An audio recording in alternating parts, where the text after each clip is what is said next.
विद्यार्थी मित्रांनो, स्वागत आहे आपलं आपल्या शुभलक्ष्मी या यूट्यूब चॅनलवर. रंगूया गोष्टींच्या दुनियेत या सदराअंतर्गत सादर होणाऱ्या आजच्या गोष्टीचं नाव आहे फूल फुलवे आजोबा. एक होतं गाव. तिथे राहत होते एक आजी आजोबा. आजी आजोबांनी पाळला होता एक पोपट. पोपटाचं नाव ठेवलं होतं बोलट, कारण तो एकसारखा बोलतच असायचा, कधी आजोबांशी तर कधी आजीशी. आजोबा कुठेही गेले की आजोबांबरोबर बोलट पोपट असायचाच.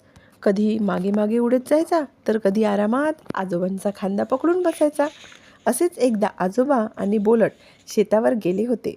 आजोबा कुदळीने शेत खणत होते, तर बोलट पोपट झाडावर बसून इकडची तिकडची गंमत बघत होता.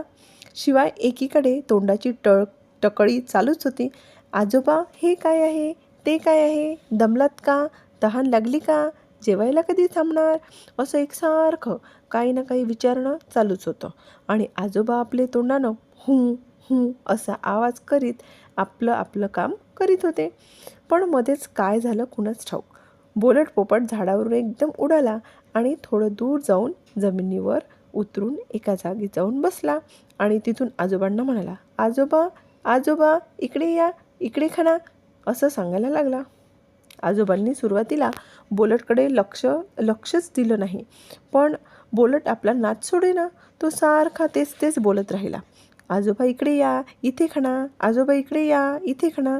शेवटी आजोबा कंटाळून बोलट बसला होता तिथे गेले आणि तो दाखवत होता तिथे आजोबांनी एक कुदळ मारली. केवळ बोलटला बोलायचं थांबवावं यासाठीच, दुसरं काही नाही. पण पहिली कुदळ मारली आणि जमिनीतून खण खण असा आवाज आला. अरे, हा कसला आवाज, असं वाटून आजोबांनी आणखीन एकदा कुदळ मारली. परत तसाच आवाज आला. परत कुदळ मारली, परत आवाज आला. असं करता करता हळूहळू बरीच जमीन खणली गेली आणि जमिनीत लपलेला एक हंडा हळूहळू डोकं वर काढायला लागला. मग आजोबा जोराने खणायला लागले आणि खणतच राहिले. जमिनीतला हंडा बाहेर आला आणि आजोबांपेक्षा बोलटलाच खूप आनंद झाला. हंडा मिळाला, हंडा मिळाला, असं बोलत बोलत तो आजोबांभोवती नाचायला लागला. आजोबांनी हंडा कसा बसा घरी नेला. आजी आणि आजोबांनी मिळून तो उघडला. उघडून बघतात तर काय, हंडा मोहरांनी भरलेला. आजोबांना मोहरांचा हंडा सापडला ही बातमी शेजारी पाजारी पसरली. सगळे येऊन येऊन विचारायला लागले. इतरांबरोबर शेजारचे गंपूनाना पण आले. गंपूनानांना आजोबांना मिळाला तसा दुसरा हंडा रानात असू शकतो असं वाटायला लागलं. पण तो शोधायचा कसा? मग गंपूनानांनी विचार केला की आपण बोलटलाच घेऊन जाऊ रानात, तोच दाखवेल दुसरा हंडा. मग गंपूनाना उठले आणि गेले आजोबांकडे. त्यांनी आजोबांना विचारलं, मी नेऊ का 2 दिवसांसाठी बोलटला? कसं गुणाचं पाखरू आहे, घेईल आमचा पाहुणचार 2 दिवस. मुलंही खुश होतील आमची. आजोबा आमचे भोळेच. कुणी काही मागितलं आणि आजोबांनी दिलं नाही असं कधी झालंच नाही.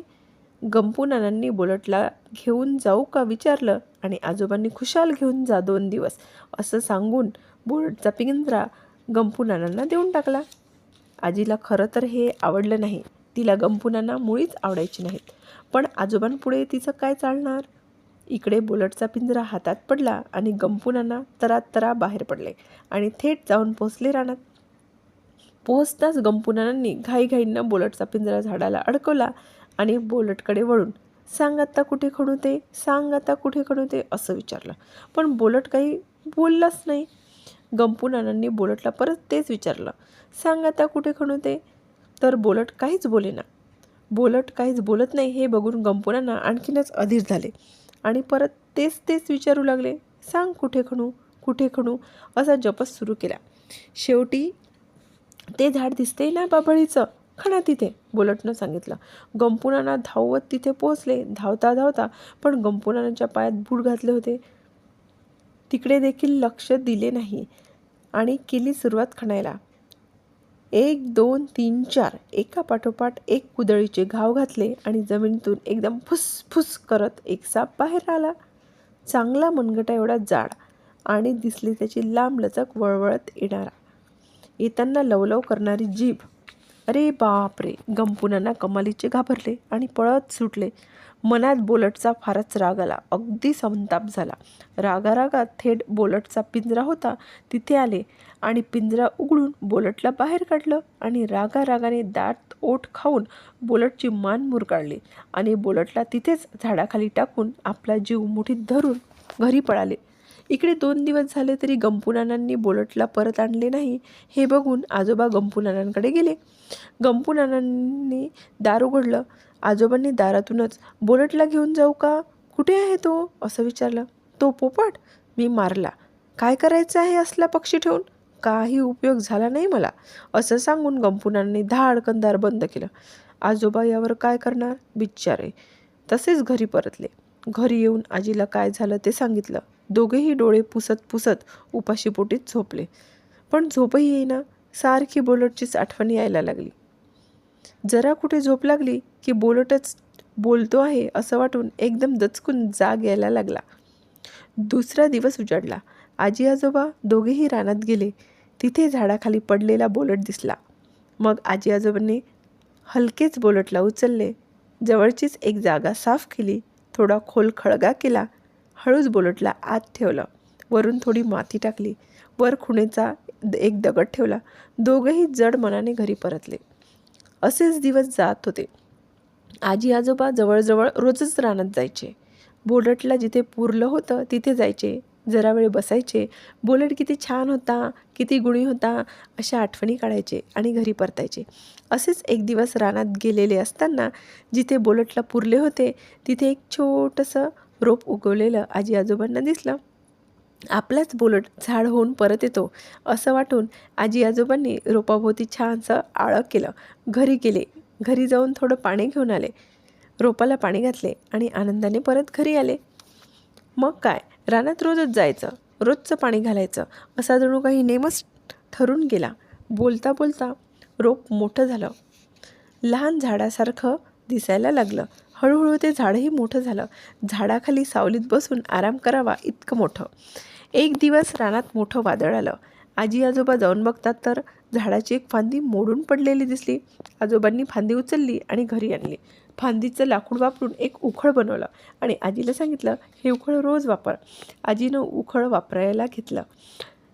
पापड करावे असे ठरवलं. मग पापडाचं पीठ भिजवलं. ते कुटून कुटून मऊ करावं आणि मग पापड लाटावे असा विचार केला आणि ते उखळात घातलं. मुसळाने कुटायला सुरुवात केली. पहिला घाव घातला आणि दुसरा घाव घालायला मुसळ वर उचललं.